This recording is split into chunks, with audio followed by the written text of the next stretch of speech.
Exactly. இப்பதான் நான் நினைச்ச ரூட்டுக்கே நீ வர. நான் எதிர்பார்க்கறது எல்லாமே அதான். இங்க ஒரு தனிப்பட்ட ஆளோட டெவலப்மெண்ட் தான் இந்த நாட்டோட வளர்ச்சியே இருக்கு.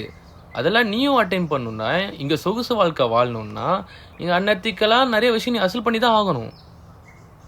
போராடுறதுனால நமக்கு என்ன கிடைக்கும்னு நினைக்கிற? இங்க நிலைமை இன்னும் மோசமா தான் ஆகும். இன்ஃப்ராஸ்ட்ரக்சருக்கு ஏற்ற மாதிரி ரூல்ஸை நீ தான் செட் பண்ணணும். அப்போதான் இங்கே நீ நினைக்கிற மாதிரி எல்லாமே மாறும். எல்லாரும் மாதிரி கம்யூனிசம் பேசுனா அப்போ கடைசி வர இப்படி தான். அப்போனா கம்யூனிசம்ல மீனிங்கே இல்லையா? ரெவல்யூஷன் பண்ணுறதுல அர்த்தமே இல்லைனா அப்புறம் எப்படி நம்மளுக்கு தேவைன்றதுலாம் நம்மளுக்கு கிடைக்கும்? சரி, இன்னைக்கு தேதிக்கு communism full and full attain பண்ண ஒரு இடம் சொல்லு. தெரியல. ஏன்னா அப்படி ஒரு இடமே கிடையாது. இங்கே கம்யூனிசம் யாராலுமே ஃபுல் அண்ட் ஃபுல் அட்டைன் பண்ணவே முடியாது. அதுக்காக எல்லாம் ட்ரை பண்ண தான் செய்கிறாங்க. They are trying so hard. நீ நினைக்கிற அளவுக்கு ரியாலிட்டி ஒன்றும் அவ்வளோ அழகான விஷயம் கிடையாது. அது சரி, அப்போது நம்ம பண்ண போகிற விஷயமும் கிட்டத்தட்ட நீ சொல்கிற அந்த கேபிட்டலிசம் மாதிரி தான் அப்படின்னு முழுசாக சொல்ல முடியாது.